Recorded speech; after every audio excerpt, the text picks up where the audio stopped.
नमस्कार, बहुत बहुत स्वागत आपका अनादि टीवी पर। मैं हूं आपके साथ पारुल। स्पॉटलाइट देख रहे हैं आप और आज बात करेंगे पलट बयानी से पलटेगी क्या बाजी। पहलवानों और ब्रजभूषण शरण के बीच का विवाद जो है वो नया मोड़ लेता हुआ दिखाई दे रहा है, क्योंकि इस पूरे मामले को मजबूत करने वाला पॉक्सो एक्ट अब उन पर नहीं लगेगा। दरअसल नाबालिग महिला पहलवान के पिता का बयान सामने आया है। उनका कहना है कि एशियाई चैंपियनशिप के चयन प्रक्रिया के दौरान उनकी बेटी के साथ पक्षपात हुआ था और इसी का बदला लेने के लिए उन्होंने इस तरह का जो केस है वो गुस्से में आकर दर्ज कराया। उनसे जब पूछा गया कि अब वो अपनी कहानी क्यों बदल रही हैं, तो उन्होंने कहा बेहतर है कि अदालत के बजाय अब सच्चाई सामने आए। पहलवान के पिता ने आगे बताया कि अब बातचीत शुरू हुई है। सरकार ने पिछले साल मेरी बेटी की हार की निष्पक्ष जांच का वादा भी किया है, इसलिए ये मेरा भी कर्तव्य है कि मैं अपनी गलती सुधारूं। उन्होंने बताया कि फिलहाल केस तो वापस नहीं लिया गया है, लेकिन बयान नए सिरे से रिकॉर्ड कर लिए गए हैं। इधर मामले में जब ब्रजभूषण शरण सिंह से सवाल पूछा गया तो उन्होंने कहा विषय कोर्ट के संज्ञान में है और सरकार ने आश्वासन दिया है कि 15 जून तक चार्जशीट दाखिल होगी। चार्जशीट फाइल होने दीजिए, अगर बोलना उचित होगा तो बोला जाएगा, तब तक कुछ भी कहना उचित नहीं है। सवाल यह है कि गुस्से में आकर किसी पर इतना बड़ा आरोप लगाना ये कहां तक उचित है। ब्रजभूषण अगर सांसद ना होते, कुश्ती संघ के अध्यक्ष ना होते तो और ये मामला पुराना नहीं होता तो एक शख्स पर पॉक्सो एक्ट के तहत कार्रवाई हो चुकी होती। ये कहां तक न्याय संगत है। हम उस हर महिला के साथ हैं जिसके साथ गलत हुआ है, लेकिन जो इस कानून का गलत फायदा उठाए उसे कतई बढ़ावा नहीं देना चाहिए। आज इसी पर हम बातचीत करने वाले हैं, लेकिन इस वक्त जो प्रतिक्रियाएं हमें मिली हैं वो आपको सुनवा देते हैं। समय इसलिए लगाया गया क्योंकि जिसके खिलाफ कार्रवाई करनी थी वो आदमी एक कवच पहने हुए है। अच्छा, ये कवच क्या है? ये स्पेशली मैन्युफैक्चर्ड बीजेपी द्वारा एक जैकेट है जो वो अपने लोगों को बांट देते हैं। उसको पहनने के बाद आप दिखाई नहीं देते, आप अदृश्य हो जाते हैं। आप पुलिस को नहीं दिखाई देंगे, आप सीबीआई को नहीं दिखाई देंगे, आप ईडी को नहीं दिखाई देंगे। जैसे उदाहरण देता हूँ, एडीआर की रिपोर्ट है। एडीआर ने रिपोर्ट दी कि उत्तर प्रदेश के 22 मंत्रियों के ऊपर गंभीर धाराओं में मुकदमे दर्ज हैं, जैकेट पहने हैं।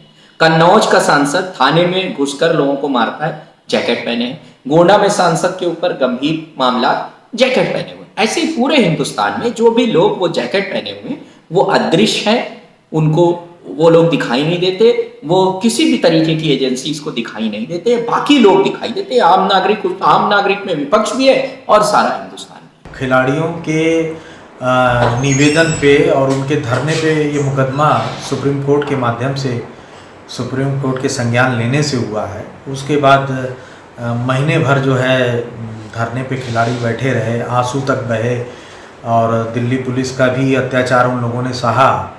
और इसमें खिलाड़ियों के साथ अन्य देश के जो हमारे रत्न जीतने वाले, मेडल जीतने वाले, कप लाने वाले, ख़ासतौर से 1983 की क्रिकेट टीम आई जुड़ी, किसान जुड़े, किसान नेता जुड़े, देश का सेंटीमेंट जुड़ा। मुझे लगता है उस सेंटीमेंट्स का ख्याल और उन खिलाड़ियों का जिन्होंने समर्थन दिया है उनका भी ख्याल करना चाहिए, सुप्रीम कोर्ट का भी ख्याल करना चाहिए, पीड़ित खिलाड़ियों के पिताजी। अगर वो सच के साथ हैं तो उसमें किसी भी पार्टी को, किसी भी दल को क्या तकलीफ हो सकती है? क्या एजेंडा पीछे हट रहा है या पीछे छूट रहा है क्योंकि सच्चाई सामने आ रही है? हमने कहा कि हम किसी भी उस शख्स के साथ नहीं हैं जो इस कानून का या किसी भी तरह से किसी पर झूठा आरोप लगाते हैं। अगर सच्चाई है तो सच को बाहर आने दीजिए। मिलियन मेहमानों से जो हमारे साथ चर्चा में जुड़ रहे हैं उनसे हम आगे की भी चर्चा करेंगे। डॉक्टर सुधा मिश्रा हमारे साथ जुड़ रही हैं कांग्रेस से, प्रवक्ता हैं आप कांग्रेस की, बहुत स्वागत डॉक्टर सुधा मिश्रा। शमशी आजाद साहब प्रवक्ता हैं भारतीय जनता पार्टी से, हमारे साथ जुड़े हैं, आजाद साहब बहुत स्वागत।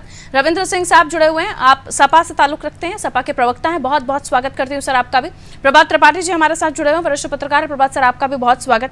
प्रभात सर, ये बयान का यूं पलट जाना और ये बोल देना कि चूंकि गुस्सा था इसलिए इतना बड़ा संगीन आरोप लगा दिया।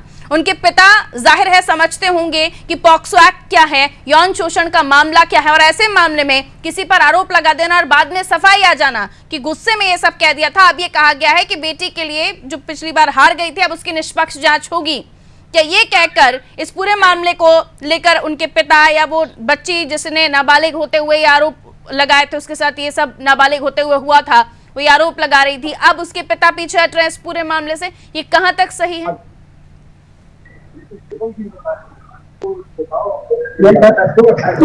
जी, आवाज मिल रही है आपको? हाँ, मुझे आवाज मिल रही। देखिए भानु जी, इस पूरे प्रकरण में आपने अभी तक जो चीजें दिखाई हैं और जो बयान पलटा गया है, उस बयान के पलटने का कोई औचित्य नहीं है, क्योंकि इसका बयान पहले हो चुका था। अभी एक ताजा मोड़ आया है जिसको शायद आप नहीं छू पाई हैं अभी। एक कोच है उनके, नागेश्वर सिंह नाम है उनका, है जो भी, अगर मैं करेक्ट हूं तो, उन्होंने आज सुबह एक बहुत गंभीर अपराध का मतलब गंभीर आरोप ब्रजभूषण शरण पे लगाए हैं। और ब्रजभूषण शरण ने कहा था एक मंच पे कि कहां छुआ, कब छुआ, कितने बजे छुआ, किसने छुआ, इस तरीके की बात कही गई थी। आज उस कोच ने पूरा चिट्ठा मुंह जवानी लाइव और जिसे कहते हैं गवाह के तौर पे उन्होंने ब्रजभूषण शरण सिंह के खिलाफ प्रस्तुत किया है। देखिए, जब सत्ता पावर में होता है, आपको याद होगा अमित शाह से मिलने खिलाड़ी बुलाए गए थे, खिलाड़ियों से और सारे जो आरोप लगाने वाले खिलाड़ी थे उनको बुलाया गया, और कहीं ना कहीं वो ओएसडी है सब खिलाड़ी रेलवे में, कहीं ना कहीं कोई दबाव बनाया गया। वो जाके तुरंत उन्होंने अपनी ड्यूटी ज्वाइन की, और वो ड्यूटी ज्वाइन करने के बाद वो लोग साइलेंट हो गए, चुप हो गए, और खाप पंचायत और किसानों की राजनीति थोड़ी दूर हो गई। कहीं ना कहीं खेल मंत्री ने कोई आश्वासन भी उनको दिया था कि 15 तारीख को चार्जशीट दाखिल हो जाएगी और आप लोग थोड़ा सब्र रखिए। और उस समय तक, और जो बयान से पिता पलटा है, ये सारी चीजें एक दबाव के तौर पे की गई है। मैं पक्का पुख्ता आपको बताना चाहता हूं, उन लोगों के ऊपर इतना भारी दबाव है कि जिस दबाव का खुलासा देश के सामने होना चाहिए कि आखिर जो एक बेटी आरोप लगा रही है उसका पिता बदलना है, नंबर एक बात। नंबर दूसरी बात, कोच का संज्ञान लेना चाहिए। कोच ने पूरा जवाब दिया है कि कब कब ब्रजभूषण शरण सिंह ने कुफेटा में कहां उसको छुआ, किस तरीके से वो फोटो खिंचवाता था, किस तरीके से दबा के हाथ सेल्फी लेता था, और जो जो सवाल ब्रजभूषण सिंह ने कहे थे कि कहां छुआ, कब छुआ, उसका सब जवाब उस रेफरी ने दिया है। वो भी पुलिस की जांच में आना चाहिए। तो मेरा मतलब है कि बड़ा हाई प्रोफाइल मामला है, देश की बेटी का मामला है, और मेडल वीर बेटी का मामला है। 15 रुपए के मेडल से लेके अभी तक जितनी भी बात हुई है उसका एक पूरा खुलासा देश के सामने आना चाहिए। लेकिन इस मामले में जो अभी बयान सामने आया है वो पिता के ऊपर आपका कहना है, क्योंकि इस बात का फिलहाल कोई खुलासा ना वो कर रहे हैं, ना कुछ कहा जा रहा है कि पिता के ऊपर दबाव है नहीं, क्योंकि वो मुकदमा दर्ज कराने के पीछे का कारण भी बता रहे हैं कि क्या कारण है, क्यों उन्होंने मुकदमा दर्ज कराया। पारुल जी, अब कुछ नहीं हो सकता है। बयान वापस लेना भी एक प्राइमा फेसी एक जुर्म है। अगर कोई बयान अपना तो इससे बड़ा दुनिया का सबसे बड़ा अपराध कर रहे हैं अगर वो अपनी बेटी के साथ खड़े नहीं है तो।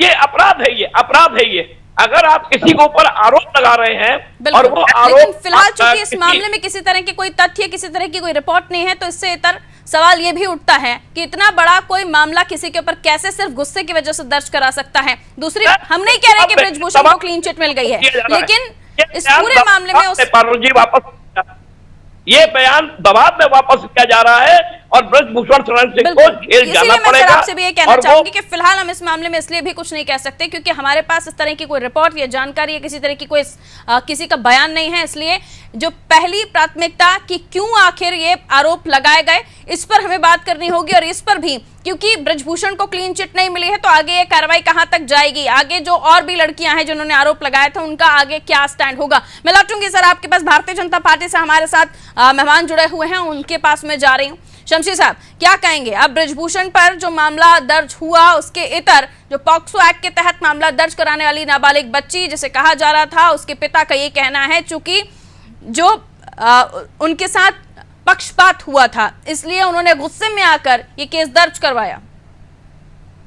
देखिए, विपक्ष जो है इस मुद्दे को बहुत ही ज्यादा तोल दे रहा था, लेकिन ब्रजभूषण शरण सिंह ने कभी भी इस जांच से बचने के लिए या अपने को कहीं पर भी उन्होंने बचाने की कोशिश की। उन्होंने यही कहा कि नार्को टेस्ट हो जाए, चाहे लाई डिटेक्टर हो जाए, मैं सारी जांच के लिए तैयार हूँ। जहां तक उन्होंने कहा कि अगर आरोप साबित हो चुके हैं तो मैं स्वयं ही फांसी पर चढ़ने के लिए तैयार हूँ। तो इतनी बड़ी कोई बात अगर करता है तो आप समझ लीजिए कोई ना कोई आत्मविश्वास इसके अंदर जरूर है, कोई ना कोई उसको ये हकीकत पता है क्योंकि उसने ऐसा अपराध किया नहीं है। और आपने देखा शुरुआती जांच जब हुई थी तो कभी पिटीशन यहाँ पर इन खिलाड़ियों के खिलाफ बयानबाजी की थी, उसके बाद लगातार लोग समर्थन से इनके पीछे होते गए, लगातार पीछे होते गए, और अंत में ये हुआ कि अमित शाह से मिलने के बाद जो तीनों खिलाड़ी थे उन लोगों ने भी यही कहा कि अभी जो है जांच पर हमको पूरा विश्वास है और हम किसी दबाव में नहीं है। अगर हमारे खिलाफ नाइंसाफी होगी तो पूरी तरीके से फिर से दोबारा से धरना प्रदर्शन करेंगे। खास कर कहते कि जो मीटिंग 9 तारीख को होनी थी, जो होना था धरना प्रदर्शन, उसको भी कैंसिल कराया गया। और आखिर में आरोप ये लग रहा है आपके ऊपर कि दबाव डाला जा रहा है, जिसकी वजह से धरना खत्म करने को पहलवान मजबूर हुई, जिसकी वजह से आज मीटिंग करने को अग्री हुई, जिसकी वजह से वो बेटी उसके पिता केस वापस लेने को मजबूर हुए। इस पर क्या जवाब है आपके पास?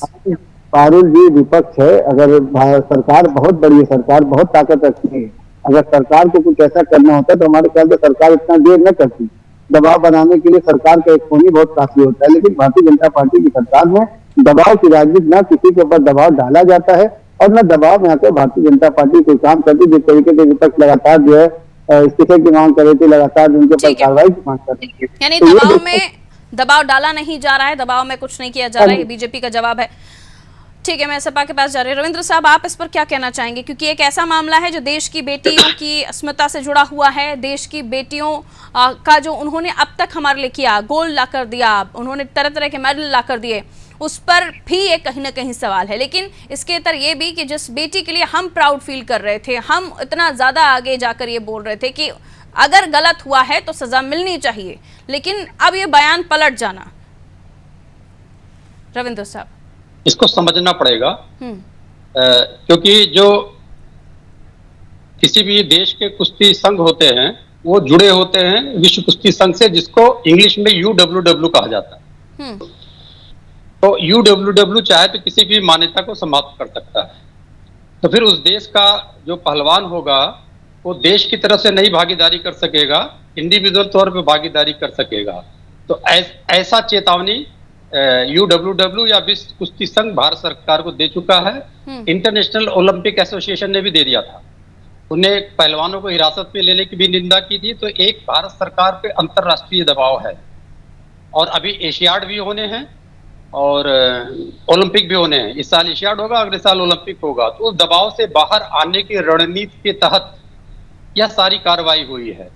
अब जो घटना घटित हुई है कि बेटी के पिता ने, वो कह रहे हैं मैंने केस दर्ज कराया था और वो केस वापस ले रहे हैं। तो इस एकदम इसी प्रकार का मामला पे एक डिसीजन आया था माननीय उच्चतम न्यायालय का 2018 में, लेकिन ये घटना 2004 की है। एक 9 साल की बच्ची के साथ रेप होता है, फिर वो बयान भी देती है, मजिस्ट्रेट के सामने बयान देती है, 6 महीने बाद पलट जाती है। माननीय जो ट्रायल कोर्ट होता है, माननीय ट्रायल कोर्ट ने सजा दे दिया 10 साल की, बयान पलटने के बावजूद भी। ये मामला जब चलते चलते सुप्रीम कोर्ट में पहुंचा तो सुप्रीम कोर्ट ने कहा कि अगर कोई रेप पीड़िता बयान वापस लेती है तो हम उसके खिलाफ भी कार्रवाई करेंगे, लेकिन इसमें पर्याप्त सबूत हैं जो कि मजिस्ट्रेट जी द्वारा लाए गए हैं, तो उनको सजा दी गई। तो अभी पूरा का पूरा मामला हाथ से निकला नहीं है, क्योंकि जो विक्टिम है उसने अभी ऐसा कोई बयान दर्ज नहीं कराया है।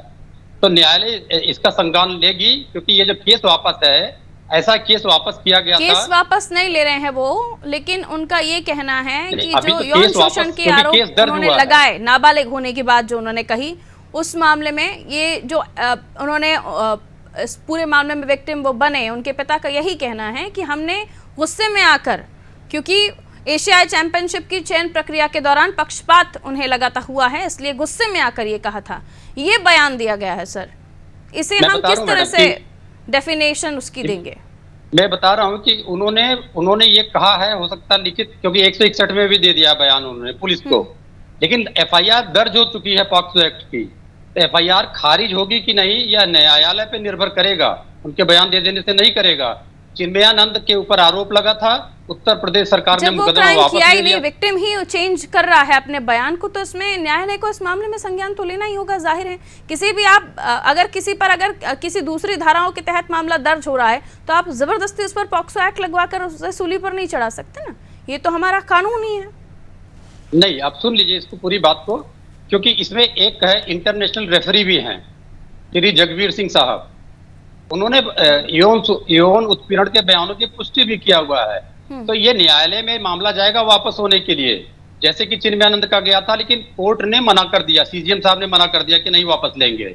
तो ये मामला चूंकि दर्ज है और कोर्ट में जाएगा। जिसके साथ हुआ है, जिसके साथ जिनके वो पिता हैं, वही इस मामले में अगर पीछे हट रहे हैं तो बाकी किसी के बयानों को कितना और वेटेज मिलेगा? ये भी अपने आप में मामला है ना सर। और ये वापस बयान लेना क्यों पड़ रहा है? ये बयान ही जो उनके पिता ने दिया है अपने आप में ही बड़ा विषय हो चुका है आज की तारीख में जांच करने का, आज की तारीख में चर्चा करने का, कि देश में ऐसे भी मामले होने लगे हैं कि पॉक्सो एक्ट को इस तरीके से इस्तेमाल किया जा रहा है, जैसे कितनी संवेदनशीलता के साथ इस एक्ट को बनाया गया था कि देश में अगर किसी बेटी के साथ इस तरह की घटना होती है और वो अगर बच्ची है, नाबालिग है, तो तुरंत उस पर कार्रवाई की जाए। लेकिन उस एक्ट का किस तरह से दुरुपयोग हो रहा है, हमें इस पर भी बात करने की आवश्यकता है। मैं लौट रही हूं आपके पास, हमारे साथ सुधा मिश्रा जी भी जुड़ी हुई हैं। सुधा मिश्रा जी, जाहिर है मेरी बात को आप समझ गई होंगी कि हम चाह रहे हैं कि देश की आवाम को, देश की जनता को ये पता चले कि इस एक्ट का, क्योंकि आप भी बच्चियों के लिए लड़ी हैं, हम भी हर बार बच्चियों के लिए आवाज उठाते हैं, क्या ये कहां तक न्याय संगत है, कहां तक सही है? पारुल जी, आपकी बात जो आप कह रही हैं, भगवान न करे कि ये बात जो आप कह रही हो वो सही हो, क्योंकि इतने महीनों के बाद अचानक पिता का बयान बदलना एक कहीं ना कहीं ये दिखाता है कि कुछ तो ऐसा हुआ जिसको लोगों को जानना, लोगों को पता चलना बहुत जरूरी है। आप जानती हैं, बयान बदलना 1-2 दिन में अगर होता तो समझ में आता कि किसी रंजिश के चलते, किसी बदले के चलते किया गया, लेकिन अचानक मुलाकात कराई जाए, अचानक मुलाकात होने के बाद स्थितियां बदल जाएं, और एक बच्ची ने नहीं, कई बच्चियां थी। और अगर कोच कह रहा है इस बात को, तो पारुल जी बहुत सेंसिटिव होके, मैं हमेशा कहती हूँ कि कोई भी जो दुष्कर्म या जिसने भी ऐसा काम न किया हो उसको सजा नहीं मिलनी चाहिए, लेकिन हमें यह भी याद रखना है कि अचानक 6-7 महीने के बाद एक पिता अपने बयान को वापस ले रहा है। आप जानते हैं दे रहे हैं ना कि सरकार जिस मामले में बच्ची की हार हुई थी उस पे अब सरकार निष्पक्ष जांच करने की बात कर रही है, ये कारण भी बता रहे हैं। तो वहां भी तो नहीं, वहां भी तो सरकार कटघरे में खड़ी है ना। अब देखिए, एक बयान बदल के कहीं और किसी कटघरे में खड़ा किया जा रहा है, इसका मतलब ऊपर से कुछ न कुछ ऐसा पारुल जी है जिसकी सच्चाई सामने आना बहुत जरूरी है। अगर वहां पे वो बयान बदल के किसी एक को छुड़ा के दूसरे को कटघरे में खड़ा कर रहे हैं कि वहां पे नाइंसाफी हुई, मैडम ठीक है, अगर आपकी बात कई हद तक मान ली जाए तो मुझे बताइए कि फिर किस तरीके से आप सच, और एक पिता अगर अपनी बेटी के साथ हुए कृत्य को अगर इस तरीके से डेफिनेशन दे रहा है, इस तरह से डिफाइन कर रहा है, तो उस पर क्या भरोसा कीजिएगा, कितना भरोसा करेंगे? नहीं, पारुल जी, हमारी सामाजिक व्यवस्था में जिस तरह सरकारें अपने प्रेशर से कुछ भी करा सकती हैं, इसका उदाहरण मुझे देने की जरूरत नहीं है। जब सत्ता होती है, सत्ता कुछ भी अपने फेवर में करने के लिए कुछ भी कर सकती है।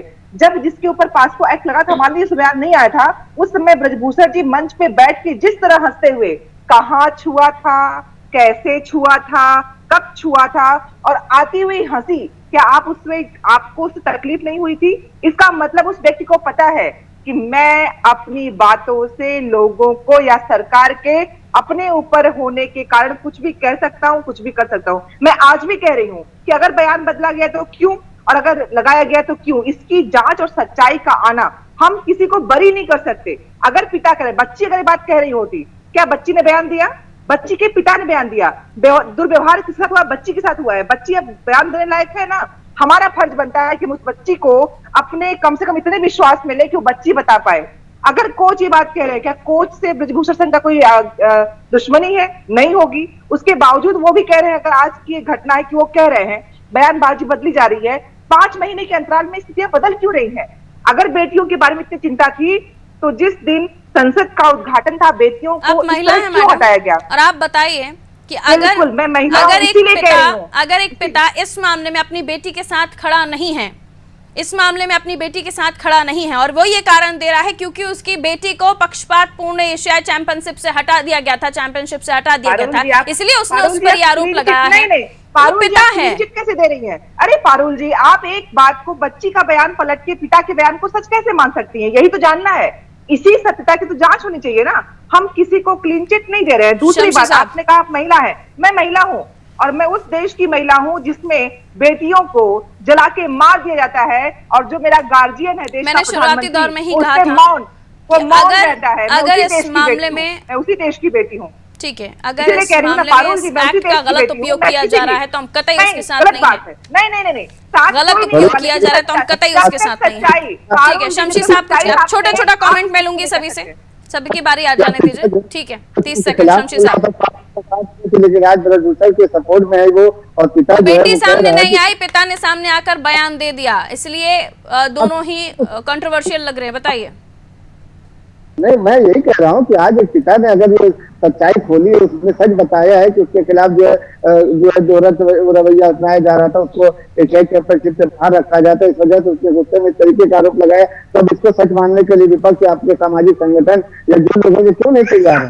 क्यों जो है ब्रजभूषण शरद सिंह सीना ठोक के बार बार ये कह रहे थे कि अगर लाइव डिटेक्टर टेस्ट करा लिया जाए, चाहे नार्को टेस्ट करा लिया जाए, मैं सारी जांच कराने के लिए तैयार हूँ। और मैं ये भी कह रहा हूँ कि अगर मैं आरोपी साबित होता हूँ तो मैं फांसी के फंदे पे चढ़ जाऊंगा। ठीक है, मान लिया कि अगर बेटी ने नहीं आके कहा है तो पिता की किसी बात में कंट्रोवर्सी हो सकती है, लेकिन उस बेटी के साथ तो ये सारी चीजें हुई है। वो पहलवान है जो धरने पर बैठी हुई थी, उसने अपने लिए आवाज उठाई थी, वो कोई कमजोर लड़की नहीं थी, और अभी भी वो अपनी आवाज उठा सकती है, लेकिन अभी तक अपने पिता के बयान के बाद उसको कोई बयान नहीं आया। और खिलाड़ी भी थे, उन लोगों ने भी आवाज उठाई थी, लेकिन बाद में अपना उन लोगों ने क्यों बयान बदला?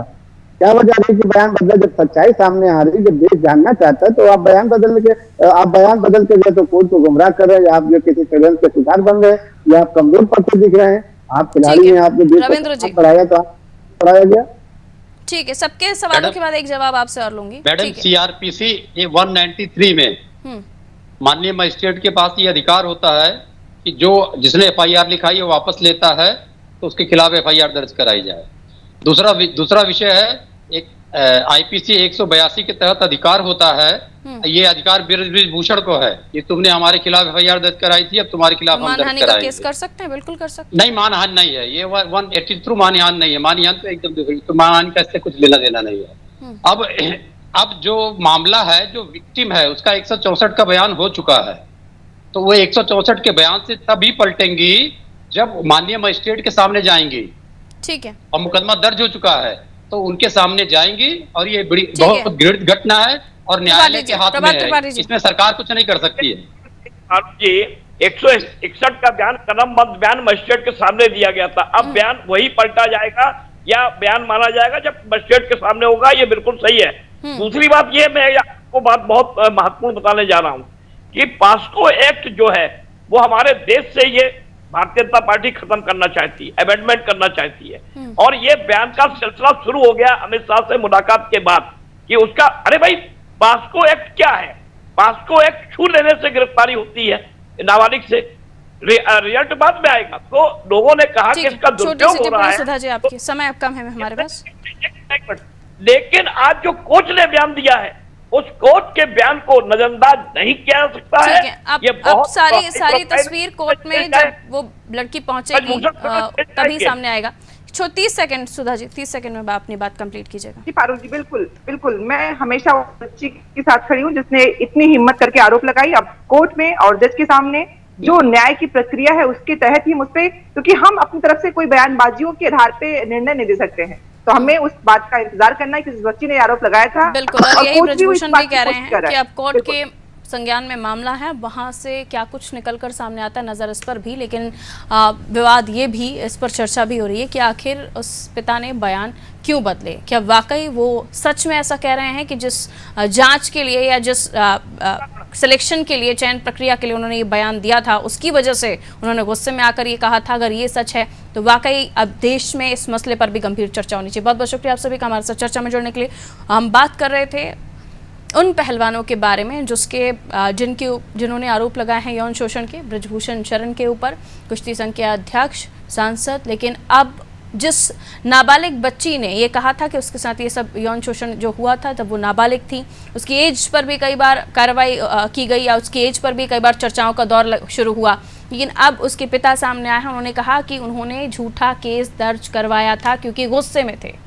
इस पूरे मामले पर ये कहा जा रहा है कि 161 के तहत ये पूरा मामला मजिस्ट्रेट के सामने बयान दर्ज हुए थे, और जब तक वो बच्ची खुद जाकर इस मामले में बयान नहीं देती तब तक ये पूरा केस नहीं पलटेगा, पॉक्सो एक्ट नहीं हटेगा। अब आने वाले समय में कोर्ट की तरफ से क्या कुछ कहा जाता है इस पर नजर हो। दीजिए इजाजत, रखिए अपना ख्याल, नमस्कार।